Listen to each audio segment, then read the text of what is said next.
Let's build a 60-in-1 Multicade. If you've been following me for a while, you've probably seen me build like a dozen of these, which isn't surprising. It is my best seller. But if you haven't, welcome. This is the first time, and it's going to be amazing. Let's go. I bought this from a guy who had several machines set up as other machines, and let's see what this one is. That is a PCB for Kangaroo and an adapter so it can be used with a JAMA harness. There's actually two of these PCBs. Let's plug it in and see what all works. As it sits, it does indeed play Kangaroo, but I'm not sure why someone would go to the trouble to make a Kangaroo because it's not a very good game. I hooked up the second PCB and it works but doesn't have sound. Let's play around with it a little bit, see if we can fix that.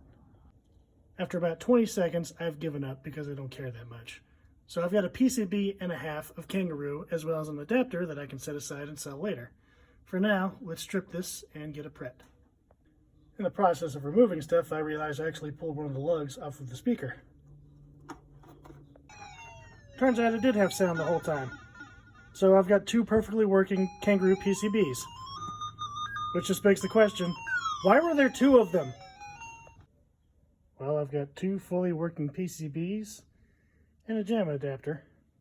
So that's something I can sell, I guess. If you need a Kangaroo PCB, holler at your boy. The other truly baffling thing is how this monitor is mounted.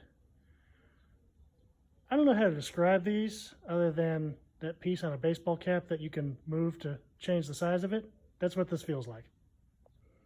But as you can see, they're suspended on the sides and the monitor is mounted directly to those, which means the monitor is not secure at all. What we're going to do here is remove this monitor from this weird baseball cap stuff. We're going to take this wooden mount and we're going to rotate it, and then we're going to mount the monitor directly to that. We've got the cabinet more or less prepped and ready for its first coat of paint. We're going to put some tape on the T-molding because it's actually in decent shape, so I think we'll leave it as is. There's a couple things we can get done while we wait for this first coat of paint to dry. We're going to take this button and we're going to move it over here. And this 8-way stick doesn't really return to center very well. Plus we don't want an 8-way anyway, so we'll replace it with a brand new 4-way. The control panel is prepped and ready. We've drilled the holes for the monitor. We'll do the second coat. While we wait on that second coat to dry, let's work on the internals. We'll mount the PCB to the side, hook the wiring harness up to it, secure this power supply, wire up the controls, and cut off a lot of these unnecessary wires. Now we get the monitor properly mounted. We've got everything taken care of internally. Now we're going to add some smoked plexi, clean the monitor, clean everything up, take off this tape, and we'll be done. With everything completed, we've got a 60-in-1 Multicade. Follow me to see what I fix next.